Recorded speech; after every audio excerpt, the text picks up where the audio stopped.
আচ্ছা, তো স্যার আশা করি সবাই শুনতে পাচ্ছ। স্যার হ্যাঁ, জি বলো। স্যার। আমাদের প্রাইড অ্যান্ড প্রেজুডাইজের তো ডেডলাইন শেষ হয়ে গেছে, ওইটা তো পড়াও হয়ে গেছে। নেক্সট নোবেলটার যদি নাম বলে দিতেন তাহলে পড়া শুরু করে হ্যাঁ, দিতাম। আমি ওটা আজকে দিয়ে দিব।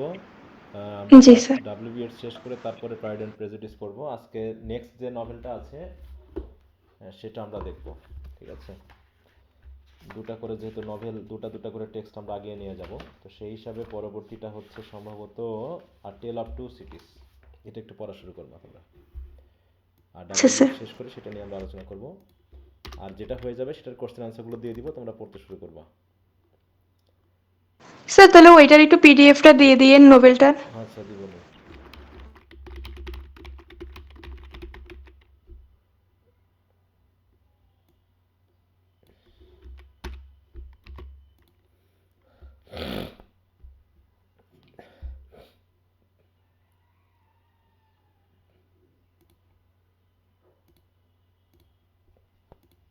তাহলে আজকে আমরা ইস্টার্ন 1916 কি শেষ করেছিলাম ওই দিন?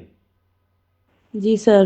জি স্যার। আচ্ছা, তাহলে আজকে আমরা নেক্সট আরেকটা যেটা আছে, নেক্সট আছে কি, second coming, the second coming. এটা আমরা শুরু করবো আজকে।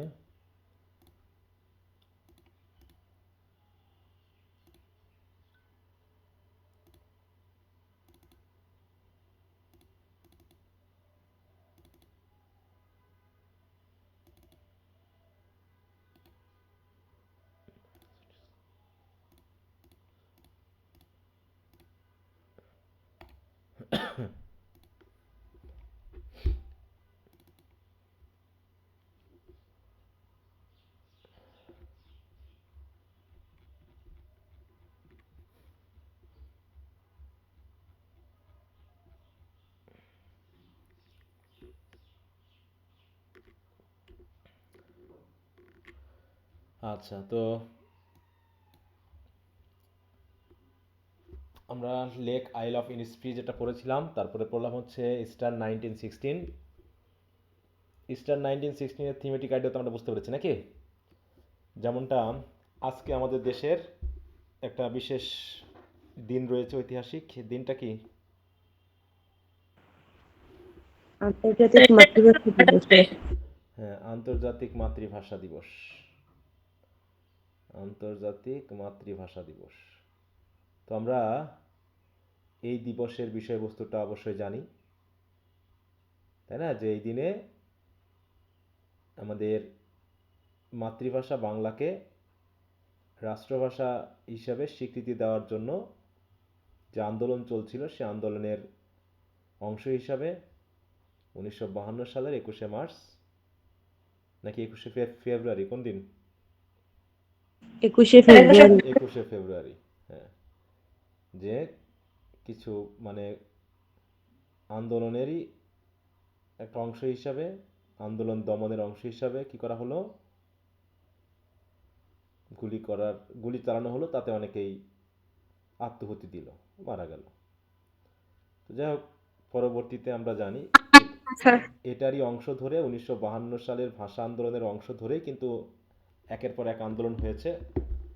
1956 সালে রাষ্ট্রভাষা করা হয়েছিল, পরবর্তী 69, 70, 71, তারপরে তো আমরা স্বাধীনতা পেলাম, মানে একটা ধারাবাহিক অংশ।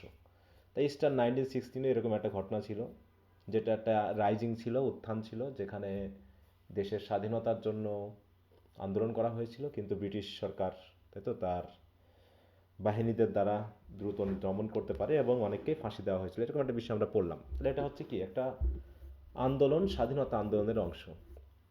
তারপরে আমরা লেক আইল অফ ইনিসফ্রি যেটা পড়লাম, ওটা হচ্ছে একটা কি, নেচারের প্রতি একটা ভালোবাসা। সেখানে নেচারের মধ্যে মানসিক শান্তি, স্বস্তি খোঁজার একটা চেষ্টা, এরকম। আর এখন যেটা পড়বো সেটা আরেক ধরনের, মানে এক একটা কবিতায় তিনি এক এক ধরনের বিষয়কে তুলে ধরেছেন। এখন যে কবিতাটা পড়বো, সেই কবিতাতে তিনি দেখিয়েছেন যে যত দিন যাচ্ছে তত মানুষের মধ্যে নীতিবোধ এগুলো শেষ হয়ে যাচ্ছে। মানুষের মধ্যে যে আত্মার সম্পর্ক ছিল, পিতা মাতা ভাই বোন আত্মীয় স্বজনের সাথে, সেইগুলো শেষ হয়ে যাচ্ছে। সামাজিক নীতি নৈতিকতা শেষ হয়ে যাচ্ছে, সামাজিকরণ ব্যাহত হচ্ছে এবং দেখা যাচ্ছে যে সমাজকে যারা পরিচালনা করছে তারা হচ্ছে সেই সমাজের সবচেয়ে কেমন জ্ঞানী ব্যক্তি এখন বর্তমানে যারা সমাজ চালাচ্ছে বলো। না স্যার, হ্যাঁ, সবচেয়ে কি বলবো নিম্নমানের চিন্তা ভাবনা নিয়ে যারা চলে, নির্বোধ। হ্যাঁ, বোকা, জ্ঞান বুদ্ধিহীন, এরাই সমাজকে লিড করতেছে। আর যারা জ্ঞানী বুদ্ধিমান তারা সেই সাপের মতো বা ব্যাঙের মতো চুপটি মরে গর্তের ভিতরে বসে শীত নিদ্রা যাপন করতেছে। ঠিক আছে, এই হচ্ছে বর্তমান সমাজের অবস্থা। সমাজে যাদের কোনো ধর্মীয় বোধ নাই, যাদের কোনো নীতিবোধ নাই, সামাজিক বোধ নাই, তারা আজকে সমাজকে পরিচালনা করছে, তাই না? কি মানে আমরা কেমন হতে পারি? এর আগে একটা ওই যে কি জানো গাইবান্ধার একটা আহ, চুরি করে ধরা পড়লো, তারপরে খুব ভাইরাল হলো, নামটা কি জানো মনে আছে? গাইবান্ধা না বগুড়ার, যাই হোক একটা হয়ে গেছে, ক্ষমা করে দিন এটা। হ্যাঁ, ক্ষমা করে দেন না, ওটা না, আরেকটা ওই যে চুরি করলো না, যে যে সে আবার ভাইরাল হলো, ভাইরাল হওয়ার পর কি জানো নামটা ভুলে গেলাম, দিয়ে সে কয়দিন খুব ভাইরাল হওয়ার কারণে তাকে দেখা যাচ্ছে বিভিন্ন মানে কি সভা মজলিসে মানে প্রধান অতিথি হিসাবে দায়িত্ব দেওয়া হচ্ছে। হ্যাঁ, তাকে আসন দেওয়া হচ্ছে। তারপর হচ্ছে আমাদের মোটামুটি ধরো এখন বর্তমানে ইন্টারনেট মিডিয়াতে আমরা দেখি না, অনেকেই আছে, বিশেষ করে ওই যে তোমার হিরো আলমের কথা ভাবো, হিরো আলম, তাই না? সে কি ধরনের গান করে, কি ধরনের মানে বিনোদন দেয়, যা হোক সে, কিন্তু সে এখন কি এমপি হওয়ার মোটামুটি স্বপ্নও দেখতেছে নাকি? হ্যাঁ, বলো। স্যার, আগে ভালো কিছু উদ্বোধন করতে ধর্মীয় লোকদের নেওয়া হইতো, এখন হ্যাঁ, হ্যাঁ, টিকটকারদের নেওয়া হয়। হ্যাঁ, এরকম। তারপরে হচ্ছে দেখবা যে কিছু মেয়েদের ভিতরে কিছু আছে, হ্যাঁ, যাদের ভিতরে পোশাক আশাক বোধ নাই, সামাজিকরণের বোধ নাই, হ্যাঁ, তারা হচ্ছে ভাইরাল হয়েছে। আর ভাইরাল তো তারাই হয় যারা এরকম অশ্লীলতা দিয়ে দেখাতে পারে মানুষকে, যারা মানে জোকারি করতে পারে, তারাই তো ভাইরাল হয়। ডিপ থটের মানুষ তো ভাইরাল হয় না। ডিপ থটের মানুষকে কেউ পড়তেও পারে না, বুঝতেও পারে না। এই জাতীয় ক্ষমতা খুব কম। অতএব কমন পিপল যাদেরকে মোটামুটি একটু ভিউ টিউ দিয়ে আগায় দিচ্ছে, তারাই মনে করতেছে তারা কি জ্ঞানী বুদ্ধিমান সব হয়ে গেছে। কয়দিন হলো না, কয়দিন ওই যে দুইজন ছিল না, ছেলে আর মেয়ে, খুব দেখি ডিভোর্স টিভোর্স নিয়ে মারামারি ফোটাফাটি এগুলো করতেছিল কয়দিন ধরে।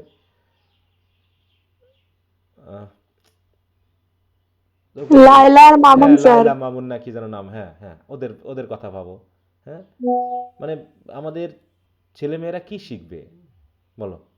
আমাদের ছেলেমেয়েরা শিখবে কি? তারা আসলে কি দেখতেছে যে এদেরকে নিয়ে মানুষ কেমন মাতামাতি করে? এদেরকে নিয়ে সময় নষ্ট করার জন্য মানুষের কত সময় আছে? ঠিক আছে, তো এইটা হচ্ছে ব্যাপার। আচ্ছা, তো আজকে যে গুগল মিটেরটা ক্লাস নিচ্ছি, এটা 1 ঘন্টা আবার কেটে যেতে পারে, এটা ফ্রি ভার্সন। প্রিমিয়াম ভার্সনটা একটু সমস্যা হচ্ছিল, তো যার কাছে নিয়েছিলাম সে আবার মনে হয় ঠিক করে দিয়েছে, তো দেখি এর পরে ওটা অ্যাড করবো নি। 1 ঘন্টা পর কেটে গেলে আমি আবার লিঙ্ক দিব, ঠিক আছে? তোমরা আবার ওটা দিয়ে আবার যুক্ত হবা। তো কবি এটাই দেখিয়েছেন। কবির তো আমরা একটা কবিতা পড়েছিলাম না, prayer for my daughter, first ইয়ারে পড়েছিলাম। Sir, prayer for my daughter. তো ওখানে তিনি দেখিয়েছেন যে তার মেয়েকে তিনি বিশ্ব সুন্দরী হিসাবে প্রার্থনা করতেছেন, তাই তো, পাওয়ার জন্য সৃষ্টিকর্তার কাছে, যে তার মেয়ে হবে বিশ্ব সুন্দরী, এরকম না, ভাইরাল হবে, হ্যাঁ, এরকম কিছু চাচ্ছিলেন? না স্যার, উনি বিশ্ব সুন্দর হতে চাননি। হ্যাঁ, তিনি ওরকম কিছু চাননি। তিনি চেয়েছেন মোটামুটি চলনসই হলেই হবে। এবং তিনি এমন একটা পরিবারে তার মেয়েকে বিয়ে দিতে যাচ্ছে, সেই পরিবারটা কেমন হবে বলো তো? কেমন পরিবার হবে? স্যার, ডিসেন্ট একটা ফ্যামিলি হবে। হ্যাঁ, কাস্টম বা প্রথা যারা মেনে চলে, হ্যাঁ, এরকম এইরকম একটা সমাজ, এমন একটা পরিবার তিনি চাচ্ছেন। হ্যাঁ, তো যাই হোক, আমরা দেখছি যে কবি সাহিত্যিকেরা বিভিন্নভাবে এই জিনিসগুলোকে বলার চেষ্টা করেছে, হ্যাঁ, দেখানোর চেষ্টা করেছে যে আমাদের কী ধরনের সমাজ, কী ধরনের আমাদের নিয়ম কানুন, কী ধরনের ট্রেডিশন আমাদের তৈরি করা উচিত। কিন্তু আস্তে আস্তে আমরা দেখতেছি আমাদের কালচার, আমাদের সমাজ সব কিছুকে আমাদের নিয়ে একটা বিপরীতমুখী স্রোতে ভাসতেছে। হ্যাঁ, তো সেই সময়ে কবি লিখেছেন, হ্যাঁ, এই বিংশ শতাব্দীর প্রথম দিকের লেখালেখি। তাহলে এখন তিনি যদি বেঁচে থাকতেন তাহলে কি দেখতেন বলো? হুম, এখন যদি বেঁচে থাকতেন তাহলে নজরুল, রবীন্দ্রনাথ এরা কি দেখতো? আমরা খুব উন্নতি করতেছি নাকি? হুম, আমরা খুব উন্নতি করছি তাই না? আমরা ব্যাপক না স্যার, হ্যাঁ, অবনতি। আমরা তো ব্যাপক উন্নতি করতেছি দিন দিন। হ্যাঁ, এত আমাদের টিকটক ছেলে মেয়ে, এত সেলিব্রিটি, হ্যাঁ, এত কিছু, এত এত উন্নয়ন দেশে আছে কোথায়? কোন দেশে আছে এগুলো? আর কোনো দেশে নাই, আমার দেশে সেগুলো আছে। তো যাই হোক, এরকম কিছু বিষয় নিয়ে তিনি দেখতে চাচ্ছেন। এবং আমাদের ধর্মমতে বিশেষ করে ইসলাম এবং ক্রিশ্চিয়ানিটিতে দেখানো হয়েছে যে ঈসা নবী আবার আসবেন, তাই না? হুম, এরকম না জি ব্যাপারটা, স্যার। যে ঈসা নবী আবার আসবেন কিয়ামতের সময় কি করতে? হুম মানুষকে আবার সত্যের দিকে নিয়ে যেতে। হুম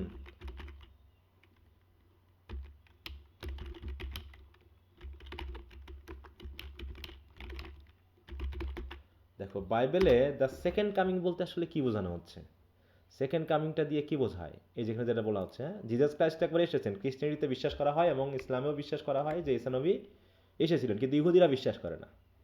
ইহুদিরা কিন্তু ঈসা নবীতে বা জিজাস ক্রাইস্টে বিশ্বাস করে না, তারা মনে করে তিনি এখন আসেননি।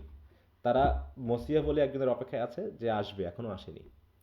কিন্তু আমরা ক্রিশ্চিয়ানিটি এবং পরবর্তীতে ইসলাম, এই দুটো জায়গায় বিশ্বাস করা হয় ঈসা নবী এসেছিলেন এবং তিনি আবারও আসবেন, এই তো। হুম দেখো, এটাকে বলা হচ্ছে the second coming or parousia. ঠিক আছে, তো parousia is the Bible's promise that Jesus Christ will return to earth visibly. মানে তিনি স্বর্গ থেকে, আকাশ থেকে আমরা দেখতে পাবো যে তিনি আসছেন। ঠিক আছে, ইন গ্লোরি টু জাজ দ্য ওয়ার্ল্ড, এই পৃথিবীকে জাজ করার জন্য। রিজারেক্ট দ্য ডেড, মৃত ব্যক্তিদের পুনরুত্থান করার জন্য। And establish the kingdom of god, এবং গডের রাজ্য বা ঈশ্বরের রাজ্য প্রতিষ্ঠা করার জন্য তিনি আবার আসবেন। এটা হচ্ছে সেকেন্ড কামিং বলা হয়। বিবলিক্যাল থিওরি মতে সেকেন্ড কামিং হচ্ছে the coming of the Jesus Christ again on earth. একবার তিনি এসেছিলেন, তাকে ক্রুসিফাইড করা হলো, তিনি, তাই তো, মারা গেলেন, তারপরে 3 দিন পর তিনি আবার জীবিত হলেন, তারপরে তিনি আবার, এই যে আমরা পড়লাম না, স্টার রাইজিং পড়েছিলাম, স্টার রাইজিং তো নাকি? রেজিস্টার ও 1915। না, এটা না, আমরা থার্ড ইয়ারে পড়েছিলাম না? জি স্যার, জিএম হপকিন্সের। হ্যাঁ, না না, ওটা না, ইস্টার্ন উইংস। স্টার উইংস, আমি রাইজিং বলতেছি, হ্যাঁ স্টার উইংস, হ্যাঁ স্টার উইং পড়েছিলাম না? হ্যাঁ, স্টার স্যার উইং। জর্জ হারবার্টের। হ্যাঁ, জর্জ হারবার্টের আমরা স্টার উইং পড়েছিলাম। সেখানে আমরা দেখেছি যে জিজাস ক্রাইস্টের পুনরুত্থানের সাথে তিনি পুনরুত্থিত হতে যাচ্ছেন এই স্টার ডেতে, তাই না? ওইরকমই। তো এখানে তিনি আবার পৃথিবীতে আসবেন, ঠিক আছে, এবং আমরা দেখতে পাবো যে তিনি আকাশ থেকে নেমে আসছেন, এরকম একটা ব্যাপার বলা আছে বাইবেলে আর কি। তো এটা হলো বিবলিক্যাল থিওরি মতে যে second coming referring to the coming of the Jesus Christ on this earth again. হ্যাঁ, তো এখানে সেটা দেখো কি করবেন, এখানে এসে আসার পর এস্টাবলিশ বলছেন নো, নট, নন ডেট, তবে কবে আসবেন তার কোনো এক্সাক্ট ডেট নেই। তবে তিনি কিছু নির্দেশনা দিয়ে গেছেন, যখন এরকম এরকম কিছু ঘটতে থাকবে পৃথিবীতে তখন ধরা হবে যে আসবেন। এখন আমরা এই যে কবিতাতে পড়ছি, in the poem the second coming, এই সেকেন্ড কামিং আবার কি নির্দেশ করছে দেখো, বলছে in W B. Yeats the second coming symbolises the terrifying and anti Christian birth of a new brutal historical epoch. এই সেকেন্ড কামিং মানে হচ্ছে, যেমন জিজাস ক্রাইস্ট আসার আগে বা বিভিন্ন নবী আসার আগে যখন একটা সভ্যতা খুব, মানে কি বলবো, অসভ্য হয়ে পড়ে, আনসিভিলাইজড হয়ে পড়ে, ধ্বংসের মুখে চলে যায়, তখনই একটা নবীর আবির্ভাব ঘটে। এ পর্যন্ত দেখা গেছে যে সকল নবী পৃথিবীতে এসেছেন তাদের অধিকাংশ এসেছেন কখন? যখন একটা সভ্যতা বা একটা জাতি পুরো অসভ্য হয়ে গেছে, ধ্বংস, তারপরে কি প্রতিমা পূজা করছে, ব্যভিচার করছে, তাই তো, সমকামিতায় লিপ্ত হয়ে গেছে, তখন একজন নবীর আবিষ্কারে আসার প্রয়োজন হয়। তো আবার আমরা হয়তো জিজাস ক্রাইস্টের সেকেন্ড কামিংয়ে আমরা এখানে বলা হচ্ছে না, কিন্তু আমরা যে আবার নতুন করে, ঠিক আছে তো, নতুন করে যে আমরা আবার আনসিভিলাইজড হয়ে যাব, ঠিক আছে, এবং সেই আনসিভিলাইজডের শেষ পর্যায়ে চলে যাব, আবার নতুন করে নবীর আসার প্রয়োজন হবে, তার আগের মুহূর্তটাকে বোঝাতে আমরা সেকেন্ড কামিং বুঝতেছি। যেমন এখন বর্তমানে কি ব্যভিচারকে কি আর অপরাধ মনে করা হয়? বলো তো, ব্যভিচারটা আসলে কি? ব্যভিচার না কি? স্যার। অ্যাডাল্টারিটা কি? What is adultery? বলো, অ্যাডাল্টারিটা কি? 7টা অপরাধের কথা বলছি আমরা, পড়ছিলাম না ডক্টর ফস্টাস, সেখানে 7 ডেডলি সিন পড়েছিলাম। হ্যাঁ, ওখানে কি আছে? লোভ আছে, অলসতা আছে, ঈর্ষা বিদ্বেষ আছে, তারপর হচ্ছে লাস্ট বা উত্থাপন কামুকতা আছে, তাই না? হ্যাঁ, তাহলে অ্যাডাল্টারিটা কি? What is adultery? বলো। ইসলাম বা বাইবেল আমরা যেটা বলি না, বাইবেল থেকে দেখি এটা। দেখো, অ্যাডাল্টারি হচ্ছে কি, যে adultery is defined as voluntary sexual intercourse between a married person and someone other than their spouse, considered a serious sin against God and breach of marital vows. তাই তো? এটা এই বিষয় সম্পর্কে আমরা উইলিয়াম ব্লেকেও পেয়েছি। হ্যাঁ, তাহলে এটা হচ্ছে কি এক ধরনের sensual relationship, sexual relationship between two person who R married but not husband wife. তাই তো? তারা একজন আর একজনের ম্যারিড হাজব্যান্ড বা ওয়াইফ, কিন্তু তারা ভিন্ন মেয়ে বা ছেলের সাথে সম্পর্ক করছে। এটা হচ্ছে অ্যাডাল্টারি। কিন্তু এখন তো সেগুলো হচ্ছে। এছাড়াও আরও বিষয় হচ্ছে কি, বিবাহ বহির্ভূত সম্পর্কগুলো যেগুলো আছে, বিয়ে হয়নি কিন্তু এখন আমরা অবাধ মেলামেশায় লিপ্ত আছি, আছে কি না বলো? এখন যে প্রেমগুলো, আমরা যে প্রেম কাহিনী যেগুলো আমরা দেখি বা চলে আমাদের সমাজে, যেগুলো এখন চলছে, এগুলো কি আসলে ধর্ম স্বীকৃত? বলো তো। স্যার। হুম, স্যার এটা ধর্ম স্বীকৃত না।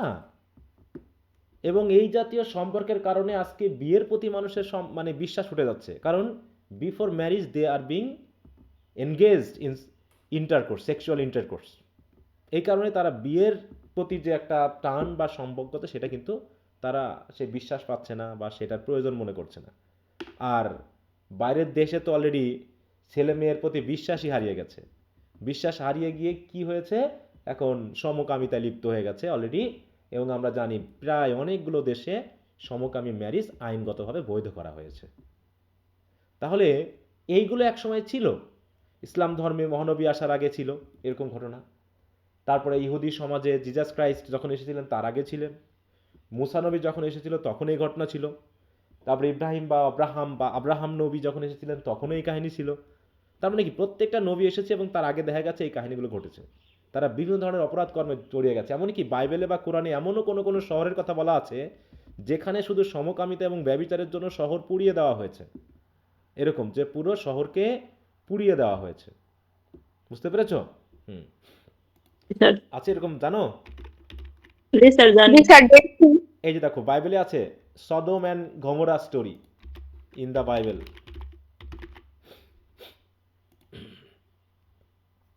এখানে কি হয়েছিল, হোয়াট হ্যাপেন্ড সেখানে, ঠিক আছে তো? স্যার আমাদের ধর্মে বলা হয় লুত আলাইহিস সালামের যে ঘটনাটা ওইটা। দেখি আমরা হ্যাঁ, সেখানে। ডেড সিতে। এই যে দেখো, বলছে কি, in Genesis God destroyed the cities of Sodom and Gomorrah with fire and brimstone due to their severe wickedness, হ্যাঁ, including injustice, pride, sexual immorality। দেখো, ইমোরালিটি, এগুলো এর জন্য তিনি একদম আগুন দিয়ে পুড়িয়ে ধ্বংস করে দেন। Only Lot and his daughters were spared by angels, কারণ তারা এই সমাজে ভালো ছিল। While Lot's wife turn into a pillar of salt for looking back. কিন্তু সেই তার ওয়াইফ, সে যখন পিছনে ফিরে চেয়েছিল, যে ওই তার ওই দেশের প্রতি ভালোবাসা যার কারণে যখন পিছনে, সে লবণ হয়ে গেছিল, লবণের পিলার হয়ে গেছিল।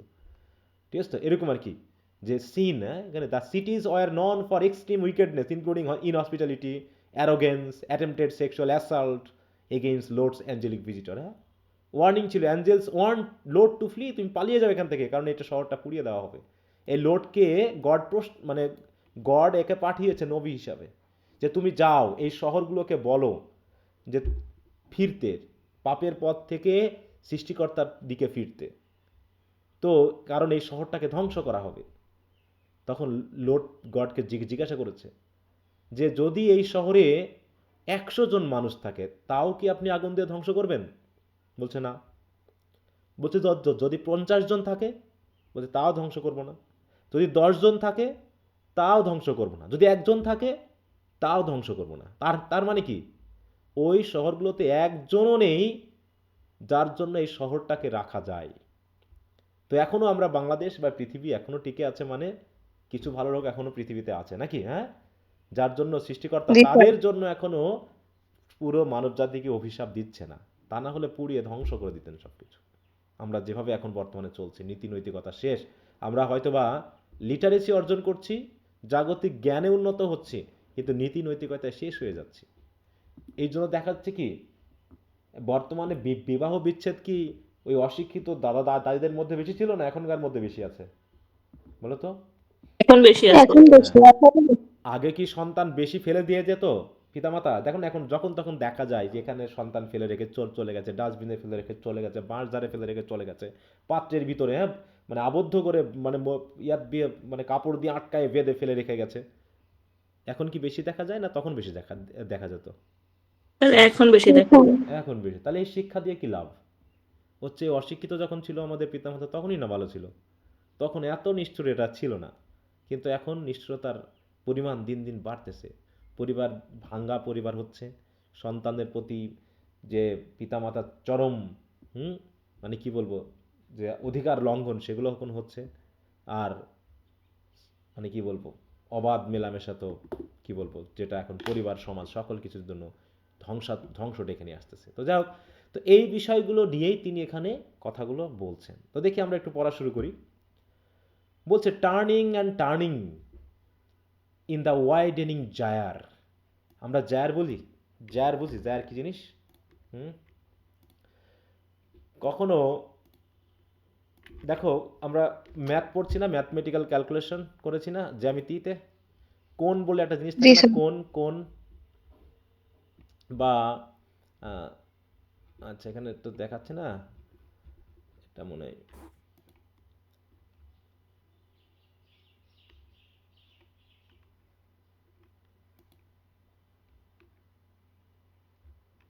সাদাতে আছে স্যার। হ্যাঁ, এই যে এইরকম অনেকটা দেখায়, ঠিক আছে। হ্যাঁ, এই যে এখানে আমরা একটা কোণ দেখি তাহলে একটা সুবিধা হবে, ওটা মনে হয় এই যে এইটা, এটা অনেকটা স্প্রিং থাকে না অনেক সময়, স্প্রিং, এইটা এইভাবে গোল করে করে করে করে করে এই জায়গায় কেন্দ্রে চলে যায়। দেখো এটা কেন্দ্র, এটা হচ্ছে মনে করো কেন্দ্র, ঠিক আছে। তো কেন্দ্র থেকে যত উপরে উঠতেছে এর এরিয়াটা কি তত ওয়াইড হচ্ছে না, বলো? জি স্যার। ওয়াইড হচ্ছে তো নাকি? এবং যত ওয়াইড হচ্ছে তত এই বিন্দুর সাথে এই বিন্দুর দূরত্ব কি কমছে না বাড়ছে? বাড়ছে। এই বিন্দুর সাথে এই বিন্দুর কিন্তু দূরত্ব বাড়ছে। যেটা এখানে যখন ছিল তখন ছিল সম্পর্কটা কাছাকাছি, একসাথে লিঙ্ক ছিল। আর যত পৃথিবী আগাচ্ছে তত দেখো এই যে এখান থেকে এখানকার দূরত্বটা আস্তে আস্তে, এখানে যদি থাকে তার দূরত্ব আরটু কাছে, এখানে তো একদম কাছাকাছি লেগেছিল। এবং যত ওয়াইড হচ্ছে, হ্যাঁ, যার যত বেশি ওয়াইডেনিং হচ্ছে দেখো, তত বেশি কি হচ্ছে, তাদের ভিতরে দূরত্ব বেড়ে যাচ্ছে। এটাকে বলতে ব্যবহার করা হয়, হ্যাঁ। তাই সেটাই বলছে দেখো, যে turning and turning in the widening gyre. এবার হচ্ছে এইটা দিয়ে কি বোঝানো হচ্ছে, যে যত সমাজ যত দিন যাচ্ছে তত বেশি কেমন হচ্ছে আমাদের, হুম, আমাদের সাথে আমাদের সম্পর্কগুলো কি ওয়াইড হচ্ছে, ভালো হচ্ছে না দূরত্ব বাড়ছে সম্পর্কের, বলো? স্যার দূরত্ব বাড়ছে। দূরত্ব বাড়ছে, তাই তো। আমাদের সম্পর্কগুলো আস্তে আস্তে, এই যে দেখো এখানে যেটা দেখানো হয়েছে, হারিয়ে যাচ্ছে সম্পর্কগুলো আস্তে আস্তে। এই কেন্দ্র থেকে এখানকার দূরত্বটা কেমন জানি বেড়েই যাচ্ছে, বাড়তেই আছে বাড়তেই আছে বাড়তেই আছে, হ্যাঁ। তো দেখো এখানে সেটা বলছে, দেখো turning turning in the widening gyre from WS world, তাই তো, স্পিনিং আউট অফ কন্ট্রোল। যত দূরত্ব তত কি হচ্ছে, আউট অফ কন্ট্রোল হয়ে যাচ্ছে, হ্যাঁ। সেন্টারিং, দেখো এন্টারিং আ কেওটিক নিউ এরা। ইট represents the breakdown of order, tradition and morality. হ্যাঁ, আমরা মোরালিটি থেকে দূরে সরে যাচ্ছি, ঐতিহ্য থেকে দূরে সরে যাচ্ছি, অর্ডার থেকে দূরে সরে যাচ্ছি। যেমন 21শে ফেব্রুয়ারি আজ থেকে 20 বছর আগে যে পালন করা হতো অনেকটা আত্মার সহিত, হ্যাঁ, সে একদম রাস্তায় আমরা দেখতাম বিশাল র্যালি হতো, প্রভাত ফেরি হতো, তাও খালি পায়ে। এখন কি আর সেটা হয়, বলো? না স্যার। হুম। এখন তো মোটামুটি মনে হচ্ছে দিবসগুলো শুধুমাত্র সরকারি অফিসারদের জন্য আছে, তাই নাকি, বলো তো? শুধু জি সরকারি স্যার, অফিসার, এমনই মনে হয়। হ্যাঁ, সরকারি অফিসারদের জন্য, যেহেতু ওটা একটা রাষ্ট্রীয় ঘটনা, তো রাষ্ট্রের কর্মচারী হিসাবে সরকারি অফিসাররা থাকবে। বাকি জনগণ যেন এর সাথে ইনক্লুডই হচ্ছে না, ঠিক আছে। তো আর আমরাও যেটা যাচ্ছি সরকারি অফিসাররা, সেটা তো ঠিক ভালোবাসা দিয়ে যাচ্ছে না হয়তো, সেটা হয়তো বা ওই বাধ্যবাধকতা হিসেবে যাচ্ছে। বাধ্যবাধকতা দেওয়া যায়। তাই এখন যদি এটাকে ফ্রি করে দেওয়া হয়, মনে করো কোনো আইন, মনে করো রাষ্ট্রীয় যদি কোনো চাপাচাপি না থাকে, তাহলে যে কয়টা লোক যাচ্ছে এখন বর্তমানে, সামনে কি সেগুলো যাবে বলে মনে হয়, বলো তো? না স্যার, একটা মানুষও যাবে না যাবে মনে না। হয়। হ্যাঁ, তাহলে কি হচ্ছে, যত শিক্ষিত হচ্ছে, যত দিন যাচ্ছে, তত আমাদের কেন্দ্র থেকে আমাদের সম্পর্ক, আমাদের ভালোবাসা, আমাদের বিশ্বাসগুলো দূরীভূত হয়ে যাচ্ছে। তাই বলছে দেখো, it represent the breakdown of order. Order যেন আর নাই, শৃঙ্খলা নাই, ট্রেডিশন নাই, মোরালিটি নাই।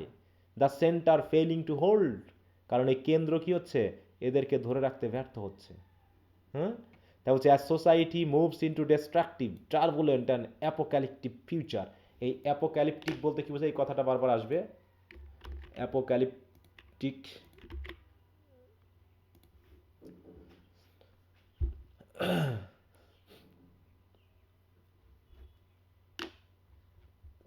এখানে দিল না, আচ্ছা, এটা হচ্ছে যে পৃথিবী একসময়, দেখো হ্যাঁ, predicting or presaging imminent disaster or total or universal destruction, যেটা আমরা কেয়ামত বলি না, ওই কেয়ামতের সাথে, তাই তো, যে একসময় পুরো পৃথিবী মহাবিশ্ব একসময় ধ্বংস হয়ে যাবে, সেই ধ্বংসকে যেন নির্দেশ করছে। কারণ কি, যে সেন্টার পৃথিবীকে ধরে রাখে, যে মোরালিটি মানুষের সভ্যতাকে ধরে রাখে, সামাজিকরণকে ধরে রাখে, সেইগুলো আজকে শেষ হয়ে যাচ্ছে। এবং কি হচ্ছে, the falcon cannot hear the falconer. ফ্যালকনকে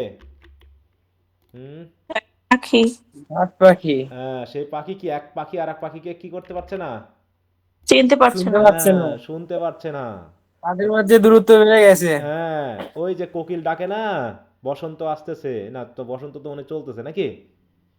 G sir, এখন কোকিল আর ডাকে না আগের হ্যাঁ, মতো। বসন্ত শুরু হয়ে গেছে, কই কোকিলের ডাক তো শুনতে পাচ্ছি না, আমি এখনো শুনি নাই। স্যার আমরা শুনছি। শুনছো তোমরা? তা আমরা এখনো শুনতে পাইলাম না তো এলাকায়, এখনো স্যার আমি ডাকছে। স্যার আমাদের বাসা গ্রামে, তো এই জন্য শুনতে পাই। হ্যাঁ, শহরেও তো সে তো, আমি যেখানে আছি সেখানে তো প্রচুর গাছপালা, হ্যাঁ, আশেপাশে সব গাছপালা, তিন দিকে, একদিকে শুধু ইয়া, তারপরেও এখনো তো কোকিলের ডাক শোনার কথা।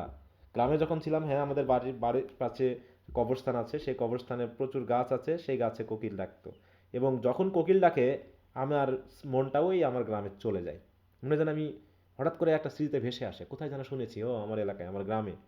তো এরকম দেখো, এখন এই মুহূর্তে এখনো আমি কোকিলের ডাকটা শুনি নাই, বাস হয়তো শুনেছি, কি আরও করি নাই, কিন্তু ওইভাবে তো ডাকছে না, আগে যেমনটা ডাকতো এখন আর সে ডাক নেই, তাই তো। তাই বলছে যে ফ্যালকন, সেই ফ্যালকন বার্ড, হ্যাঁ, দেখো আমরা একটু ফ্যালকন দেখে আসি। এই যে পাখি, হ্যাঁ, এক পাখি আর এক পাখিকে শুনতে পাচ্ছে না। ফ্যালকন হচ্ছে কি পুরুষ পাখি, আর ফ্যালকনার হচ্ছে কি, মনে করো, মহিলা পাখি। মহিলা পাখি। তাহলে ডাকলে পারে, হ্যাঁ, স্বামী স্ত্রীর সম্পর্ক বোঝাচ্ছে না এই জায়গায়, তাহলে জি স্যার। হ্যাঁ, যে ফ্যালকন ডাকতেছে, ফ্যালকন শুনতে পাচ্ছে না, ঠিক আছে তো। হ্যাঁ, তো এরকম আর কি বিষয়টা। আরেকটা বিষয় আছে এখানে, ফ্যালকনার বলতে আরেকটা জিনিস বোঝায়, আ person who keeps trains or হান্টস with Falcons Hawks or other birds. বিশেষ করে এখানে সেটাই বলতে যাচ্ছে। ফ্যালকনার হলো যে আমরা কি দেখছি না যে টিয়া পাখি দিয়ে পাখি ধরা হয়, বা ঘুঘু পাখি দিয়ে পাখি ধরে, এরকম আছে না, বলো? জি স্যার, বক দিয়ে বক ধরে দেখছি। হ্যাঁ, বক দিয়ে বক ধরা, ওটা তো তাও বকটাকে একটা ফাঁদে বেঁধে রাখে, তারপরে ওইখানে বক যায়। কিন্তু এখানে হচ্ছে কি, একটা খাঁচার ভিতরে একটা ঘুঘু পাখি রাখবে, মানুষটা ঘুঘুর ডাক দেখবে, ওই ঘুঘুটা ডাকতে শুরু করবে, বাকি ঘুঘু পাখি আবার সে খাঁচার ভিতরে ঢুকে যাবে। একইভাবে আমি টিয়া পাখিও ধরতে দেখেছি এইভাবে, যে একটা টিয়া পাখিকে একটা খাঁচায় রাখা হয়েছে, তারপরে ওই টিয়া পাখিকে দেখে আরও টিয়া পাখি ওই খাঁচার ভিতরে ঢুকে পড়তো। তা ফ্যালকনার হচ্ছে যে ফ্যালকন পাখি, মানে ফ্যালকন পাখি ধরে একটা ফ্যালকনকে ট্রেনিংয়ের মাধ্যমে। তাই বলে দেখো, আ person who keeps trains or হান্টস with Falcons Hawks or other birds of pre. তাহলে এখানে কি করতে পারছে না, ফ্যালকন ওই ফ্যালকনারের কথা শুনতে পাচ্ছে না, যে তাকে ট্রেনিং দিল, যে তাকে, হ্যাঁ, কি করলো, নিজের মতো করে পোষ মানালো, তার কাজের জন্য ব্যবহার করার জন্য তাকে খাবার দাবার দিয়ে এতভাবে বড় করলো, সেই ফ্যালকনই আজকে সেই ফ্যালকনারের কথা শুনতে পারছে না, ঠিক আছে তো। এখানে কি ফ্যালকনার কে, আমাদের মনে করে যদি আমরা গডের কথা বলি, তাহলে আজকে এত ধর্ম চারিপাশে, ধর্ম সম্পর্কে আজ থেকে 100 বছর আগে মানুষের ধারণা বেশি ভালো ছিল, ক্লিয়ার ছিল না, এখন বলো তো। স্যার এখন বেশি ক্লিয়ার। হ্যাঁ, এখন এখন ধর্ম সম্পর্কে মানুষ বেশি জানে, কোরআন বাইবেল গীতা পড়ার মতো অ্যাবিলিটি এখন মানুষের বেশি, কিন্তু এখন ধর্ম কি মানুষ বেশি মানতেছে, বলো তো? না স্যার। নাকি না স্যার। সবচেয়ে বেশি অধর্ম কাজ এখন বর্তমানে বেশি হচ্ছে? হুম, জি সবচেয়ে বেশি স্যার, হচ্ছে, এখন বেশি হচ্ছে। বেশি হচ্ছে। তাই সেই গডের কথা, যে গড আমাদেরকে ট্রেনিং দিয়েছে, আমাদেরকে ধর্মীয় গ্রন্থ দিয়ে রেখেছে, ধর্মীয় নীতিবোধ দিয়ে রেখেছে, তা আমরা যেন তার কথা শুনতে পাচ্ছি না। এই কারণে যত বেশি জায়ার ওয়াইডেনিং হচ্ছে, ঘুরতে ঘুরতে কেন্দ্র তত দূরে চলে যাচ্ছে, অ্যান্ড থিংস ফল অ্যাপার্ট। প্রত্যেকটা জিনিস কেমন জানি বিচ্ছিন্নতা, মানে কি বলবো, বিচ্ছিন্নতায় বশবর্তী হচ্ছে, সব কিছু কেমন জানি ধ্বংস হয়ে যাচ্ছে, একটার সাথে আরেকটা যেন টিকে থাকতে পারছে না।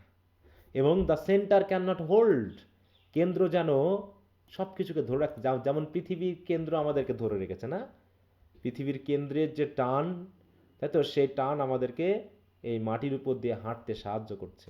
আমরা পড়ে যাচ্ছি না বা আমরা উড়ে যাচ্ছি না, আমরা মাটির সাথেই চলতে পারছি, তাই নাকি? তাহলে এই যে সেন্টার আমাদের ধরে রেখেছে, কিন্তু আমাদের নীতিবোধের যে সেন্টার, ধর্মবোধের যে সেন্টার, সেটা আমাদের আর ধরে রাখতে পারছে না। চারিদিকে শুধু কি, মিয়ার anarchy is লুজড upon the world. যেহেতু এই কবিতাগুলো তিনি লিখেছেন কোন সময় বলতো? সেই সময় মানে ঐতিহাসিক কিছু ঘটনা ঘটছিল পৃথিবীতে, মনে আছে? হ্যাঁ, প্রথম বিশ্বযুদ্ধ, দ্বিতীয় বিশ্বযুদ্ধ, এইগুলো বিশেষ করে প্রথম বিশ্বযুদ্ধের আগে পৃথিবী যে, মানে কি বলবো, যে ধরনের এক মানে কি খারাপ পরিস্থিতির মধ্য দিয়ে যাচ্ছিল, নীতি নৈতিকতাহীনতা, এক দেশ আর এক দেশের বিরুদ্ধে মানে কি বলবো যুদ্ধে লেগে যাওয়া, এরকম একটা আভাস যেন কাজ করছিল। তাই কবি দেখতে পাচ্ছেন চারিপাশে, বিশেষ করে আমরা ওই যে আয়ারল্যান্ডের ইস্টার উইংস যেটা দেখলাম, এই ইস্টার রাইজিং, তাই না? ওখানেও ব্রিটিশদের বিরুদ্ধে আন্দোলন করে স্বাধীনতা অর্জন করার চেষ্টা করা হয়েছে, এবং দেখা গেছে আয়ারল্যান্ডের মানুষেরা ব্রিটিশদের হয়ে প্রথম বিশ্বযুদ্ধে যুদ্ধ করতে গেছে, কিন্তু চারিদিকে শুধুমাত্র অ্যানার্কি দেখা যাচ্ছে। মনে হচ্ছে যেন অ্যানার্কিকে যেন পৃথিবীতে ছেড়ে দেওয়া হয়েছে। যেমন একটা মানে কি বলবো, ওই যে হিংস্র কুকুরকে ছেড়ে দিলে কেমন হবে বলো? হিংস্র কুকুরকে যদি এখন রাস্তায় ছেড়ে দেওয়া হয়, সে কি করবে? যাকে পাবে সবাইকে তাকে কামড়াবে। যাকে সামনে পাবে তেমনি কামড়া দেবে। তাই ওটা লুজ আপ মানে কি, ছেড়ে দেওয়া। তাই বলছে পৃথিবীতে যেন অ্যানার্কিকে যেন ছেড়ে দেওয়া হয়েছে। আগে অ্যানার্কিকে বন্দি করে রাখা হয়েছিল, এখন যেন অ্যানার্কিকে ছেড়ে দেওয়া হয়েছে। তাই তাই চারিদিকে শুধু বিশৃঙ্খলা আর বিশৃঙ্খলা ছাড়া পৃথিবীতে আর কিচ্ছু দেখা যাচ্ছে না। হ্যাঁ, স্যার, এখানে এনার্কি বলতে কি বোঝানো হয়েছে? এনার্কি মানে যে কোনো ধরনের বিশৃঙ্খলা, যুদ্ধ বিগ্রহ, নীতিহীনতা, ধর্মহীনতা, সব কিছুকে বোঝানো হয়েছে। ঠিক আছে? জি স্যার। যেমন হঠাৎ করে আমেরিকা ভেনেজুয়েলার প্রেসিডেন্টকে ধরে নিয়ে গেল, এটা কি একটা অ্যানার্কি না বলো? হুম, জি স্যার। হ্যাঁ, জি ডিজর্ডার, স্যার। বিশৃঙ্খলা এক ধরনের। আমার দেশে হঠাৎ করে জুলাই বিপ্লব কেন হলো? নিশ্চয় তার মধ্যে অ্যানার্কি কিছু ঘটেছে নাকি? হুম, জি স্যার। হ্যাঁ। তারপরে কত দেখেছি আমাদের দেখো, প্রথম বিশ্বযুদ্ধ পরবর্তী, দ্বিতীয় বিশ্বযুদ্ধ পরবর্তী আমাদের কি হলো? 1947 সালের ব্রিটিশ চলে যাওয়া, ভারত পাকিস্তান হওয়া, তারপর থেকে শুরু হলো পাকিস্তান বাংলাদেশ যুদ্ধ, মানে সংগ্রাম। তারপরে কত রক্তক্ষয়ী সংগ্রাম হয়েছে। 70-এর কেউ গুলি খেয়ে মরেছে, কেউ 69-এ গুলি খেয়েছে, কেউ 52-তে গুলি খেয়েছে, কেউ 48-এ গুলি খেয়েছে। হ্যাঁ, আর 71 তো বলার অপেক্ষায় রাখে না। এত কিছু ঘটে যাওয়ার পরেও আবার আমাদের 24 জুলাই হয়েছে নাকি? জুলাই জি স্যার। 24 হয়েছে। তো এইগুলো হচ্ছে কি? এগুলো হচ্ছে একটা অ্যানার্কি। এটা পারিবারিক অ্যানার্কি হতে পারে, সামাজিক অ্যানার্কি হতে পারে, ধর্মীয় অ্যানার্কি হতে পারে। ধর্মীয় ভাবে কি, এখন কি মানুষ ধর্মীয় ভাবে সেগুলোকে গাম্ভীর্যের সহিত পালন করে? এখন ধর্ম মানে কি জোরে জোরে বক্স বাজানো নাকি? হুম, জি স্যার। আনন্দ বিনোদন করা, খাওয়া দাওয়া করা, ঘুরতে যাওয়া, এগুলো হচ্ছে কি ধর্মীয় আনন্দের অংশ। কিন্তু এগুলো তো তা না। তার মানে কি, এগুলো এক একটা অ্যানার্কি। তাই বলছে পৃথিবীতে যেদিকে তাকাবো শুধু অ্যানার্কি আর অ্যানার্কি, যেন অ্যানার্কিকে লুজ করে দেওয়া হয়েছে। এবং দ্য ব্লাড ডিম টাইড ইজ লুজড, চারিদিকে যেন রক্তের বন্যা ছড়িয়ে গেছে চারিদিকে। টাইড মানে জোয়ার, রক্তের জোয়ার চারিদিকে দেখা যাচ্ছে। And everywhere the ceremony of innocence is drowned. এত বেশি বন্যা হচ্ছে, মানে ব্লাড ডিম টাইড এত বেশি চারিদিকে লুজ হয়ে গেছে যে চারিদিকে থেকে পানি যেমন এসে বন্যায় সব কিছু তলিয়ে দেয়, ভাসিয়ে দেয়, ওইভাবে সেরিমনি অফ ইনোসেন্সদের যে কালচার, ট্রেডিশন, সেরিমনি, সেগুলো আজকে কি হয়ে গেছে? ওই সেই অ্যানার্কিদের যে ব্লাড ডিম টাইডে পুরো ডুবে গেছে। বুঝতে পারছো? ভালো জিনিস আর নাই। তাই বলছি দেখো, the best lack all conviction. যারা বেস্ট, যারা নীতিবান, যারা ধার্মিক, যারা বুদ্ধিমান, তারা যেন আজকে তাদের সব বিশ্বাস হারিয়েছে। কনভিকশন মানে বুঝো তো? কনভিকশন মানে হচ্ছে কোনো কিছুর প্রতি একটা জোরালো বিশ্বাস বা অপিনিয়ন। দেখো, হ্যাঁ, a firmly held belief and opinion. তাহলে যে বিশ্বাস ছিল, যে অপিনিয়ন ছিল কোনো কিছু ভালো হবে, সেটার প্রতি তাদের যে মানে কি বলবো কনভিকশন, সেটা আজকে কেমন হচ্ছে? আছে না নাই বলো? নাই স্যার। যে কোনো মানুষের কাছে হারিয়ে যাও, গেছে। বাংলাদেশের যে কোনো মানুষের কাছে যাও, গিয়ে একটু জিজ্ঞাসা করো যে বাংলাদেশ কতদিন লাগতে পারে বাংলাদেশ একটা ভালো পর্যায়ে যেতে? কি বলবে বলো? বলবো বাংলাদেশের পরিবর্তন অসম্ভব। হ্যাঁ, বাংলাদেশের পরিবর্তন অসম্ভব এরকমটা বলবে। তো যাই হোক, এখন বর্তমান যেটা আমরা দেখতেছি, বর্তমান প্রধানমন্ত্রী সহ তার মন্ত্রী পরিষদ, আমরা বিভিন্নভাবে দেখতেছি যে তারা কিছুটা ব্যতিক্রমী উদ্যোগ নেওয়ার চেষ্টা করেছে, কিন্তু জানি না এই বাংলাদেশের মানুষরা কতখানি গ্রহণ করতে পারবে। সবচেয়ে বড় বিষয় হলো আমাদের মানুষের সমস্যা, বুঝতে পেরেছো? এটা হলো আমাদের জনগণের জি সমস্যা। স্যার। আমরা জনগণরাই ঠিক নাই। জনগণরা এখনো, আমরা বললাম না, আমরা এত নিচু স্তর থেকে উঠে এসেছি যে আমাদের ওই বোধে উঠতে গেলে এখনো 1000 বছর টাইম লাগবে, যখন আমরা আমাদের সেই প্রাচীন চিন্তা ভাবনা বিশ্বাসকে বাদ দিয়ে আমরা বর্তমান সময়ের সাথে রিলেটেড বিষয়গুলোর সাথে চলতে পারবো। কারণ এক একজন এক এক মতবাদ দেয়, আমাদের মতবাদী মানুষের অভাব নাই। তাই নাকি বলো? ধর্মীয় মতবাদও আমরা একই মতবাদ ভিন্ন ভিন্ন মানুষের কাছে ভিন্ন ভিন্ন ভাবে জানি, তাই নাকি বলো? হুম। জি স্যার। একই ধর্মের, এক খ্রিস্টান ধর্মেই দেখাচ্ছে কতগুলো মতবাদ, এক ইসলাম ধর্মে কতগুলো মতবাদ আছে না, এরকম আছে। জি স্যার। এইটা মানুষ জি কনফিউজড, এগুলো স্যার। আরো বেশি মানুষকে কনফিউজ করেছে। আর এই ভিন্নতা করার পিছনে কারণ হলো রাজনৈতিক ইচ্ছা, রাজনৈতিক ক্ষমতা পাওয়ার একটা ইচ্ছা, যে দলটাকে ভারী করতে হবে। তাই সবাই যার যার মতো মতবাদ দিয়ে কিছু বিশ্বাসী তৈরি করে তারা সামাজিকভাবে বিশৃঙ্খলা তৈরি করছে। তাই বলছে যেখানে বেস্টরা, যারা স্কলার, যারা বুদ্ধিমান, যারা নীতিবান, তারা আজকে কনভিকশন হারিয়েছে।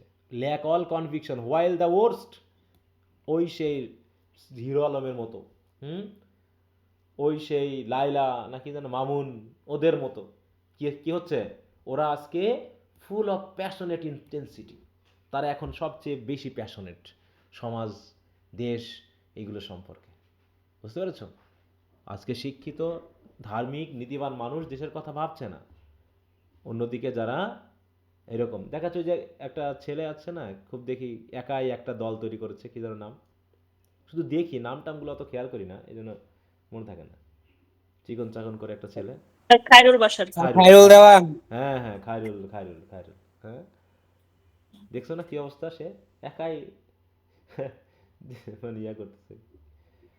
তো এই ধরনের ওর্স্ট মানুষগুলো প্যাশনেট হয়ে উঠবে, বুঝতে পারছো? মনে হবে যেন তারা ছাড়া সমাজ চলবে না, তারা ছাড়া দেশ চলবে না। কারণ কি, এই জায়গাটা তো ব্ল্যাঙ্ক হয়ে যাচ্ছে, মানে একটা ভ্যাকুয়াম প্লেস পাচ্ছে কারা? ওই যে ওর্স্ট মানুষেরা।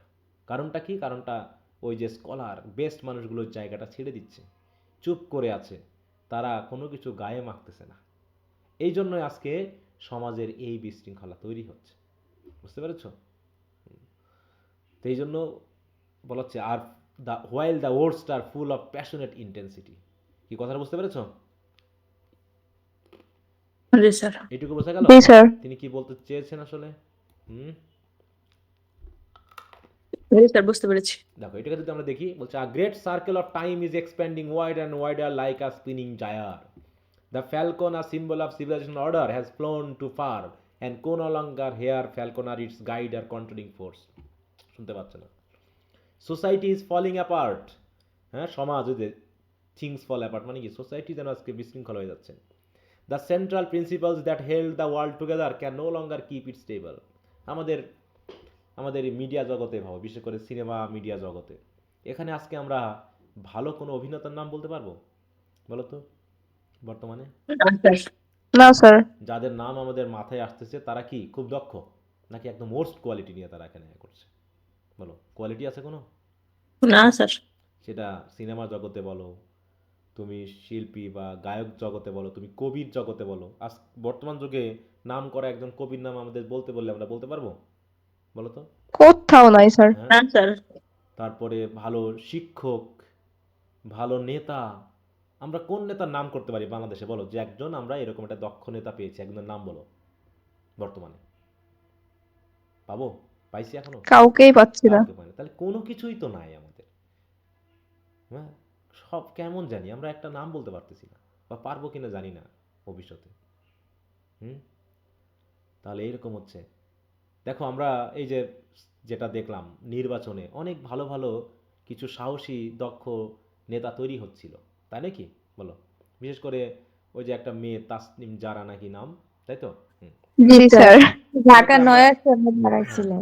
ওনাকে আমরা বেশ দক্ষ বা ধরতে পারি, তার এখানে আসলে পারে সমাজ মনে হয় কিছু পেত নাকি, দেশ কিছু ভালো কিছু পেত, কিন্তু তাকে কি আমরা গ্রহণ করেছি, গ্রহণ করতে পেরেছি বলো? না স্যার। পারিনি। তাহলে এই বেস্ট জিনিসগুলো তো আমরা নিতে পারছি না, কারণ কি আমাদের মানুষেরই কনভিকশন নাই যে আমরা কাকে গ্রহণ করব, ঠিক আছে তো? আর নির্বাচন, মূল্যবোধই হারিয়ে গেছে। তাই সেই জন্য বলতেছি কি যে সব কিছু আমাদের সমাজ আর যেন ধরে রাখতে পারছে না, প্রিন্সিপালগুলো নাই। chaos and lawlessness are spreading across the world like flood of blood, হ্যাঁ? all that is pure and innocent is being destroyed, ওই যে কনভিকশন হারিয়েছে। good and virtuous people are confused and silent, হ্যাঁ? অন্যদিকে while evil people are confident, loud and aggressive, হ্যাঁ? এরা হচ্ছে aggressive and loud, তারা নিজেদেরকে প্রচার করছে, প্রকাশ করছে এইভাবে। তারপরে বলছে শিওরলি, এত কিছু যখন ঘটছে, surely some revolution is at hand. Revolution মানে বুঝো?